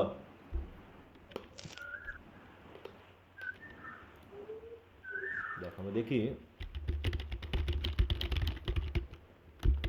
আর আপনার ওখানে কোকিল ডাকতেছে, শোনেন। জি স্যার। তাই স্যার শুনলাম মাত্র। আমরা কাকে সাউন্ড শুনতে পেলাম? আমরা কোকিলে শুনছি। তাই না? যাক, তাহলে আমি একটু অপেক্ষায় থাকবো। কোকিলের ডাক আমি শুনতে পাইলাম না, একটা দুর্ভাগ্য আমার জন্য। হুম, দেখো এই যে রেভেলেশন, বুক অফ রেভেলেশন বাইবেলের লাস্ট অধ্যায়, ঠিক আছে তো? এখানে দেখানো হয়েছে যে যখন কিয়ামত আসবে, তাই তো, কিয়ামত যখন আসবে তখন পৃথিবীটা কেমন হবে। এই যে অ্যাপোক্যালিপস বললাম না, অ্যাপোক্যালিপটিক মানে ধ্বংসের সময়, হ্যাঁ? দেখো the book of Revelation also known as the book of apocalypse or apocalypse of John is canonically the last book of the New Testament. Written in Greek, its title is derived from the first word of the text.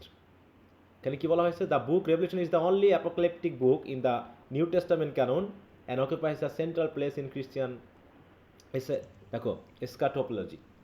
The book span 3 literary genres: epistolary, apocalyptic and prophetic. এখানে দেখানো হচ্ছে যে যখন পৃথিবী ধ্বংস হয়ে যাবে, তখন কি অবস্থা হবে, তখন আমরা কি দেখতে পাবো। দেখো এই জায়গায় সেটা বলা হচ্ছে, সেটার একটু খেয়াল রাখো। দিস ভিজনস, এখানে বলছেন হি মানে হচ্ছে জন, জন হচ্ছে যিনি লিখেছেন ওই বইটা। He then describe a series of prophetic and symbolic vision which would culminate in the second coming of Jesus Christ. This vision includes figure such as women clothed with the sun. দেখো খেয়াল করো, যেটা figure দেখা যাবে যেখানে একজন women, তার পরনে থাকবে সূর্য। দেখো, women clothed with the sun with the moon under her feet and a crown of 12 stars. খেয়াল করো তাহলে তার ইয়াটা কেমন, মানে তার চেহারাটা কেমন হবে। একজন উইমেন, সূর্য হবে তার পোশাক, চাঁদ হবে তার পায়ের নিচের ভূমি, তাই তো, আর ক্রাউন হবে 12 স্টার, তাই তো, 12টা তারা দিয়ে একটা তার মুকুট তৈরি করা হবে, এবং থাকবে কি একটা serpent, the 7 headed dragon and the beast. ঠিক আছে তো, এইরকম একটা ফিগার আমরা দেখতে পাবো। ভয়ানক ফিগার না বলো তো? জি স্যার। হ্যাঁ, এইরকম একটা ফিগার আমরা দেখতে পাবো। এটা কোথায় বলা হচ্ছে? বাইবেলে। ঠিক আছে তো, যে ধ্বংসের সময় এগুলো আমরা দেখব। পৃথিবী ধ্বংস হবে যখন, এই যে এখানে জন লিখতেছেন এগুলো ইয়ে করে, তাহলে এইখানে বাইবেলের মতো করে কবি বলতে চাচ্ছেন এত কিছু যখন ঘটতেছে, তাহলে নিশ্চয়ই surely some revelation is hand, কিছু প্রকাশ হতে যাচ্ছে, কিছু জিনিস প্রকাশ পেতে যাচ্ছে। শিওরলি, এটা নিশ্চয়ই the second coming is at hand.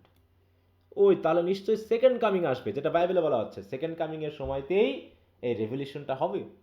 তার মানে রেভেলেশন হতে যাচ্ছে মানে সেকেন্ড কামিং হবে।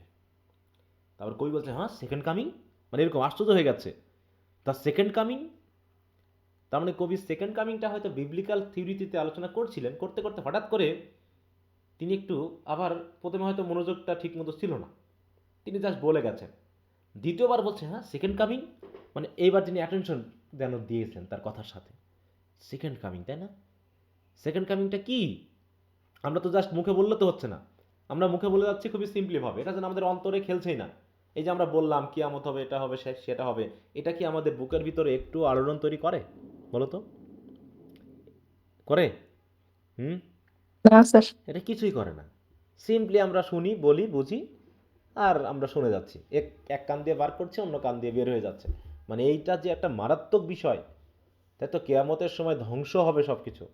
যারা শুধুমাত্র পবিত্র ভালো তারা টিকে থাকবে। তাহলে সারা বিশ্বে যেভাবে অপরাধ কর্ম চলছে, সারা বিশ্ব যেভাবে এরকম কেওস অ্যান্ড কেওটিক সিচুয়েশনে চলছে, এতে মনে হয় কত পার্সেন্ট, এখন যদি কেয়ামত হয়, কত পার্সেন্ট মানুষ বলো ইয়াতে যাবে, ভালো স্বর্গে যাবে, বা এরকম কত পার্সেন্ট মানুষ যেতে পারে বলে মনে হয় বল? 100-র মধ্যে 10। 10 তো মনে হচ্ছে একটু বেশি হয়ে গেল না? জি স্যার, আমার কাছে 5 মনে হচ্ছে। যাক, আমার তো মনে হচ্ছে যে 1%ও ভালো মতো খুঁজে পাওয়া যাবে কিনা মুশকিল। হুম 1%ও। প্রতি হাজারে একজন। প্রতি হাজারে একজন হলে তা তো অনেকজন হয়ে যায়। হ্যাঁ বলো। যাই হোক, হ্যাঁ অবশ্যই কিছু আছে মানুষ যাদের জন্য এখনো পৃথিবীটা টিকে আছে, কিন্তু সেকেন্ড কামিং যখন হবে তখন আমরা দেখতে পাবো সত্যিকার অর্থেই কাদের নাম সেই স্বর্ণাক্ষরে লেখা আছে পবিত্র ভালো মানুষের তালিকায়। ঠিক আছে, ওই রেভেলেশনটা, বাইবেলে যদি রেভেলেশনটা পড়ো, মানে অবাক হয়ে যাবা কীভাবে বলা হয়েছে। তো একটা অনলাইনে যেহেতু বাইবেল পাওয়া যায়, তোমরা একটু পড়বা, বুঝতে পারছো? পড়লে ঝামেলা হবে না, পড়লে পরে একটা বিষয় সম্পর্কে জানবা যেটা ইংরেজি সাহিত্য বুঝতে এবং সেটাকে মানে বিশ্লেষণ করতে হেল্প করবে। এবং আমার মনে হয় কয়েকটা ধর্ম সম্পর্কে জানা শিক্ষিত মানুষের জন্য প্রয়োজন, নাকি? জি স্যার, প্রয়োজন না? পড়লে সমস্যা নাই তো। হ্যাঁ, পড়লে তো কোনো সমস্যা নেই, তো একটু পড়বা। ঠিক আছে, আমিও পড়েছি, কোরআন পড়েছি, গীতার অংশ পড়েছি কিছু, তাই তো? হ্যাঁ, তো এইগুলো পড়লে খারাপ না, ভালো লাগে, নিজের ধর্ম সম্পর্কে অন্য ধর্ম সম্পর্কে বুঝতে শিখবা। হুম এইটা দরকার।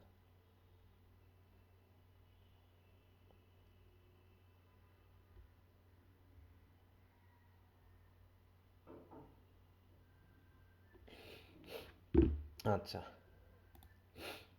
তাই বলছে surely the second coming is at hand.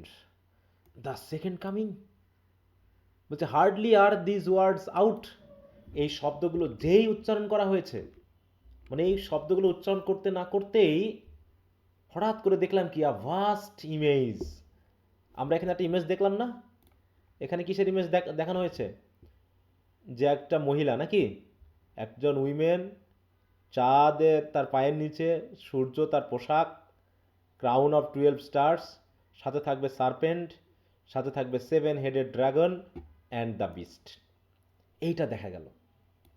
ঠিক কবিও যেন এরকমই একটা ইমেজ দেখতে পেলেন। কি image? A vast image out of Spiritus mandi. দেখো স্পিরিটাস মান্ডি আবার কি জিনিস? কি সবাই আছো তো, নাকি না ঘুমিয়ে টুমিয়ে গেছো? এই সময় তো ঘুমের সময়। জি স্যার, আছি। স্যার এমনিতে ঘুমের সময়, তারপরে আবার রোজা, তাই না? সবকিছু মিলে। না স্যার, আমাদের ঘুমের সময় না, আমাদের রান্নার সময়। ও আচ্ছা, না মেয়েদের জন্য তো রান্নার সময়, প্রস্তুতি নেওয়ার সময়, তার মধ্যে আমি সময় আবার নষ্ট করালাম। আচ্ছা, এখন আমি ক্লাসটা আমি যেতে যাচ্ছি না, কারণ ফোর্থ ইয়ারে অন্য ইয়ার হলে আমি গ্যাপটা দিয়ে দিতাম। কিন্তু তোমাদের এমনিই দেখো এই মাসে আমাদের কতগুলো ক্লাস হয়ে যাওয়ার কথা। সেই 7 তারিখে শুরু করেছে, আজ 21 তারিখ, মানে 14 দিন চলে গেছে। মানে কমপক্ষে 6টা ক্লাস হওয়ার দরকার, আজকে নিয়ে 3টা ক্লাস হচ্ছে, মানে এক সপ্তাহ আমরা পিছিয়ে গেছি।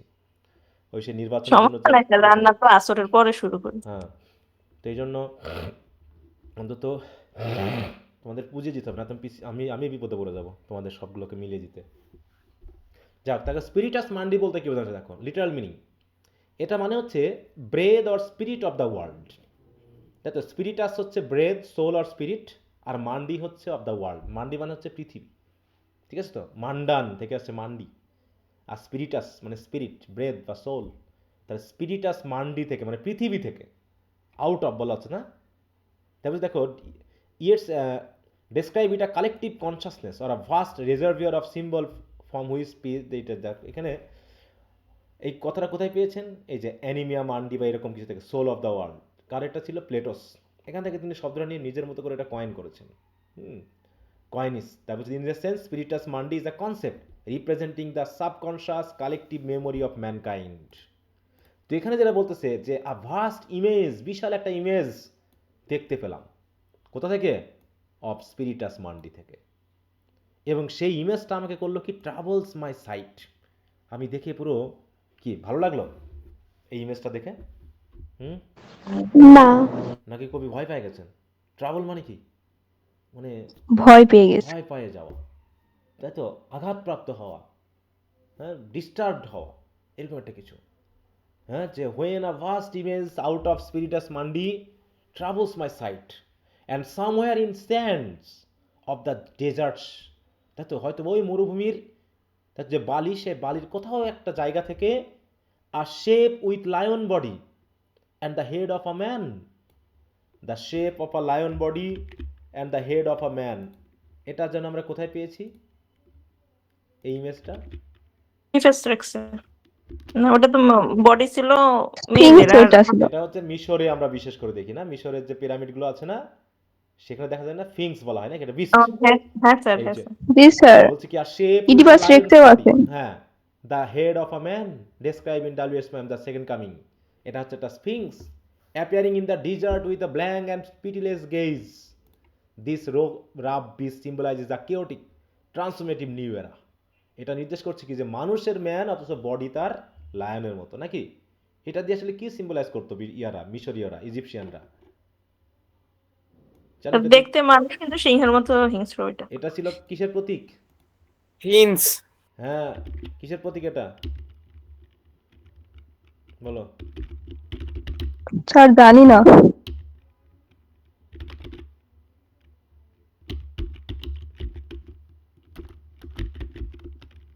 তখন রাজারা নিজেদেরকে কিভাবে দেখতো বলো তো?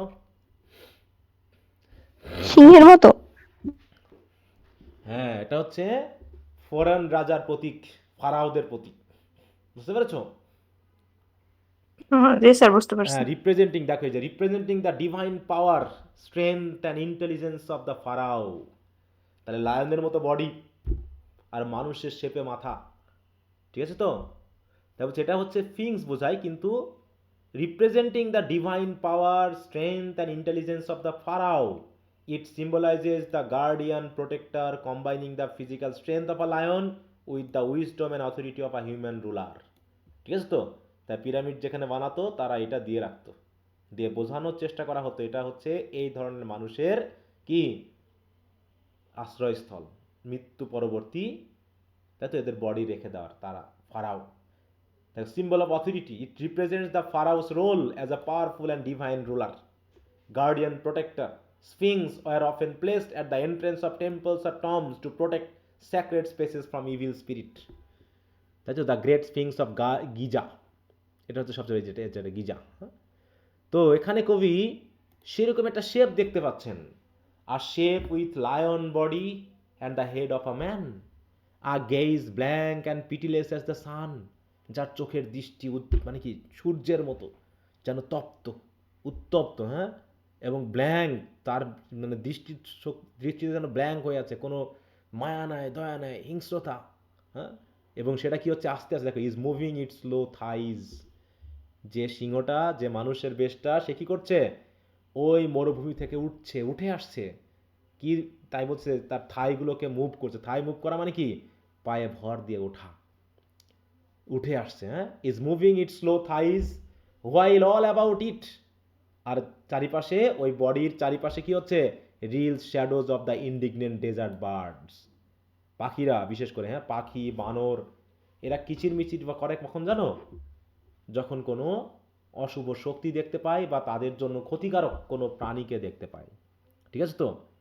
এরকম কোনো পাখি, বিশেষ করে বাজ পাখি বা এরা যখন আসে, তখন দেখবো যে মুরগি সতর্ক দেয় না, মুরগি যখন তার বাচ্চাদের নিয়ে ঘোরে, হঠাৎ জি স্যার। চিল বা কাক যদি দেখে, সে একটা সাউন্ড করে, ওই সাউন্ডটা করার মাধ্যমে সে তার বাচ্চাগুলোকে স্থির করে দেয়, সবাই বুঝতে পারে যে একটা সংকেত দেওয়া হয়েছে, ওদের মা একটা সংকেত দিয়েছে, সবাই লুকিয়ে যায়, আর মাটা একদম স্থির হয়ে যায়, আর মাথাটা একবার বাম পাশে একবার ডান পাশে উপরে ঘুরে দেখে, ঠিক আছে? চমৎকার দৃশ্য। তো ওইরকম আর কি, যখন এই প্রাণীটা মরুভূমি থেকে উঠে আসছে, অসংখ্য, হ্যাঁ, ডেজার্ট বার্ড যেন রিলসের মতো উঠছে, আমরা দেখি না ইউটিউব বা ভিডিওগুলোতে, যে অসংখ্য পাখি যখন একসাথে ওড়ে তখন একটা শ্যাডোর মতো লাগে না, যে একটা শ্যাডো বা একটা মেঘ যেন উড়ে বেড়াচ্ছে, হ্যাঁ জি স্যার। এরকম লাগে তাই না? তো এখানেও সেরকম একটা শেপ দেখা গেল, এটা একটা ভয়ানক শেপ, যে শেপটা রেভেলেশন বা বাইবেলে দেখানো হয়েছে তারই প্রতিরূপে একটা শেপ তিনি এখানে দেখিয়েছেন। ওখানে দেখিয়েছেন এক ধরনের, এখানে আরেক ধরনের।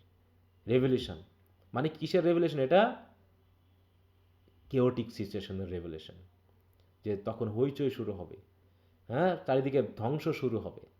দ্য ডার্কনেস ড্রপস এগেইন, ওই যে আবার, তাহলে তার সেকেন্ড কামিং কিসের সেকেন্ড কামিং? ওই ডার্ক এজের সেকেন্ড কামিং। যে জিজাস ক্রাইস্ট যখন এসেছিলেন তার আগে ছিল ডার্ক এজ, মানুষ দেবদেবীতে বিশ্বাস করত, জিউস, অ্যাফ্রোডাইটি, হেরা, এদের বিশ্বাস করত, ঠিক আছে তো? তারপরে জিজাস আসলেন, তিনি একেশ্বরবাদী ধর্ম প্রচার করলেন, কিন্তু আবারও যেন সেই দিন চলে এসেছে, দ্য ডার্কনেস ড্রপস এগেইন। তাহলে এখানে এই সেকেন্ড কামিং মানে কি জিজাস ক্রাইস্টের সেকেন্ড কামিংকে বোঝানো হচ্ছে বাইবেলের মতো, নাকি এখানে সে ডার্ক এজের সেকেন্ড কামিং বোঝানো হচ্ছে? কোনটা? Dark dark age. ডার্ক এজের। বাট নাও আই নো, কিন্তু এখন আমি জানি, the 20 centuries of a stony sleep, এই যে 20 সেঞ্চুরি আমরা ঘুমিয়েছিলাম। 20 সেঞ্চুরি মানে কতদিন বলো? 100 বছর না 2000 বছর। 2000 বছর। 2000 বছর আগে কি ঘটেছিল? 2026 বছর আগে কি ঘটেছিল? স্যার তখন জিজাস হ্যাঁ, ক্রাইস্টের জিসাস ক্রাইস্টের জন্ম হয়েছিল, হ্যাঁ। তারপরে বলছে কি, তার জন্য আমরা 20 বছর ঘুমিয়ে পড়েছি, এমন ঘুম দিয়েছি তা যেন একদম স্টোনি স্লিপ, মানে পাথরের মতো নিদ্রা গেছি, কোনো সজ্ঞা নেই। আর ঠিক ওই সময় কি হচ্ছে, ওই ঘুমটা were vexed to nightmare by a rocking cradle, হ্যাঁ, একটা রকিং ক্রেডাল, হ্যাঁ, মানে কোনো কিছু যেন আমরা শুনতে পেলাম, সাউন্ড হচ্ছে, রক করছে, হ্যাঁ। অ্যান্ড হোয়াট রাফ বিস্ট, আর একটা রাফ বিস্ট যেন বেরিয়ে আসতেছে। Its hour come round at last, সময় এসে গেছে, সেই রাফ বিস্টটা কি হবে? Slouches towards Bethlehem to be born. আমরা জানি বেথলেহেমে জিজাস ক্রাইস্টের জন্ম হওয়ার কথা, কিন্তু এখানে তিনি জিজাস ক্রাইস্টের কথা বলছেন না, এখানে তিনি কার কথা বলছেন? একটা ভয়ানক প্রাণীর কথা। সেই ভয়ানক প্রাণীটা আসলে কি সিম্বলাইজ করছে? আসলে কি একটা প্রাণী জন্মগ্রহণ ডার্ক করবে, এজ। নাকি সেই হিংস্রতা, তাই তো? স্যার সেই কল শেষ হয়ে যাচ্ছে। হ্যাঁ, সে হ্যাঁ কেটে যাক গেলে আমি আবার যুক্ত করবো, সমস্যা নেই। তো এখানে সেটা বলছে, দেখো, something huge and powerful must coming, maybe even a great spiritual or historical change like the second coming that Christian believe will bring Christ back to the world.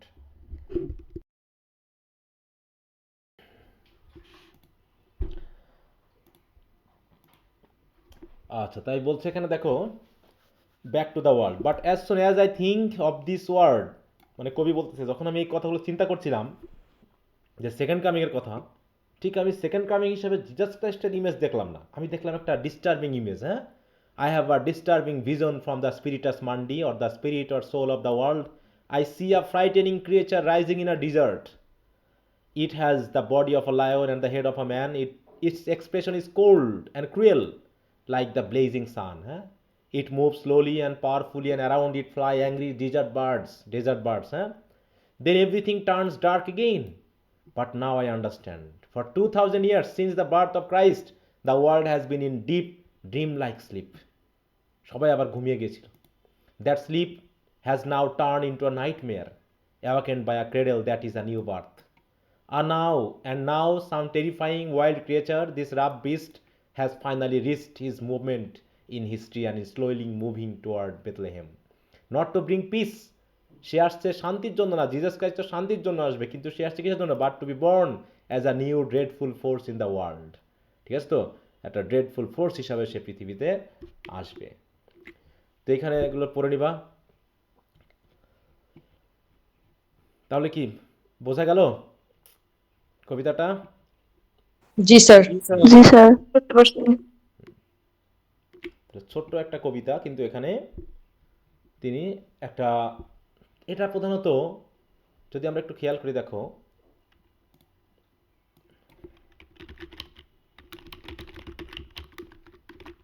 চলে এসেছে, দেখো তো কোন সময় লেখা হয়েছিল এটা? আমি ওটা নিয়েছি। হ্যাঁ, সেটা তো ঠিক আছে, 1919 সালে। এই সময় কি কি ঘটছিল? প্রথম বিশ্বযুদ্ধের সময়। হ্যাঁ, দেখো, the second coming was written by Irish poet W Yeats in 1919. It was composed in the immediate aftermath of the World War the First. During the Spanish flu pandemic and amid the Irish war of independence. হ্যাঁ, এটা কি আমাদের এই অনেকটা করোনার কথা মনে করে দিচ্ছে না বলো? করোনা, জি স্যার। করোনায় কি এরকম অবস্থায় ফেলে দিয়েছিল কিনা আমাদেরকে বলো? জি স্যার। পুরো পৃথিবী কত বছর বন্ধ হয়েছিল সবকিছু? হুম 2 বছর। 2 বছর নাগাদ। হ্যাঁ বাবা, কিভাবে সময় গেল গেল, আমি এখনো স্বপ্নের মতো মনে হয় এটা। ঠিক আছে, যে এরকমটা আদৌ ঘটেছিল? আমরা কি আদৌ হুম। ভাবছিলাম যে পৃথিবীতে আমরা টিকে থাকবো এবং আবার নতুন করে পৃথিবীকে চলতে দেখবো? বলো। না স্যার, একদম টাইম স্টপ হয়ে গেছিল মনে হ্যাঁ, হয়। মানে সবকিছু কেমন জানি সব থেমে গেল। হ্যাঁ, এক জেলা থেকে আরেক জায়গায় গাড়ি যাবে না, মানুষ খাবার দাবার পাচ্ছে না। হ্যাঁ, খাবার দাবারের প্রচলন মানে হচ্ছে না, চাকরি সবার চলে গেছে, অনেক প্রতিষ্ঠান বন্ধ হয়ে গেছে। কি অবস্থা ছিল দেশের! তো এটাও ওইরকমই একটা। হ্যাঁ, তারপরে দেখো, the poem uses Christian imagery regarding the apocalypse and the second coming to describe allegorically the atmosphere of post-war Europe. It is considered a canonical work of modernist poetry and has been reprinted in several collections. দেখো এখানে অনেক জায়গা আছে। তো এই জন্য বলা হচ্ছে যে কবিতাটা অন্য একটা সেন্স আমাদেরকে দান করেছে আর কি।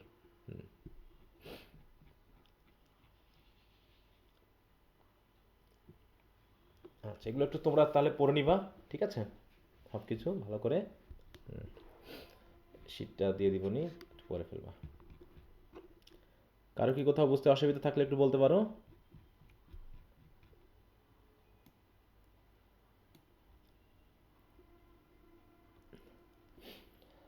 আচ্ছা, আর একটা কবিতা বাকি আছে, সেলিং টু বাইজান্টিয়াম, সরি। এটা আমরা আগামী ক্লাসে পড়বো, ঠিক আছে? তো আগামীকালকে যদি আমি এই টাইমে ক্লাস নিই, তোমাদের একটা কোনো সমস্যা আছে? না স্যার, না সমস্যা স্যার। নেই। হ্যাঁ, না যেহেতু স্যার। আমরা একটু তোমাদের না। করে নিব, তাহলে এটা হয়ে যাবে আমাদের। ওটা আমরা পড়বো আজকে, আর একটু হয়তো সময় হবে না পুরোটা আলোচনা করতে, আমাকেও একটু বাইরে যেতে হচ্ছে। স্যার এই সময়টাই ভালো হয় সবচেয়ে হ্যাঁ, বেশি। হ্যাঁ, না এটা যদি হয়তো ভালো, তো দেখি আমি না আগামীকাল। স্যার, সকালেই বেশি ভালো। হ্যাঁ, না আগামীকাল অন্তত এই সময় নিও, কারণ আগামীকাল এই সময় ওই সময় আবার অন্য ব্যাচের ক্লাস আছে, তো তো এই জন্য আগামীকালকে এই টাইমে নিব। পরের দিন যে টাইমে বলছি ওই টাইমেই হবে, কারণ সবার সাথে সবার মিলবে না, এটা স্বাভাবিক। এখন এই 1 মাস একটু চালাতে হবে, জি স্যার। দিন তো চলে যাচ্ছে, কোনো সমস্যা না। আচ্ছা, তো ঠিক আছে, তাহলে আজকে একটু রাখছি। হ্যাঁ, আমরা একটু একটু হাসপাতাল যেতে হবে পিচ্চিকে নিয়ে, আজকে ডাক্তার দেখানোর কথা আছে। তো সবাইকে ধন্যবাদ, একটু পড়ে নিও। হ্যাঁ, ওকে, বাই। আসসালামু আলাইকুম স্যার। আসসালাম।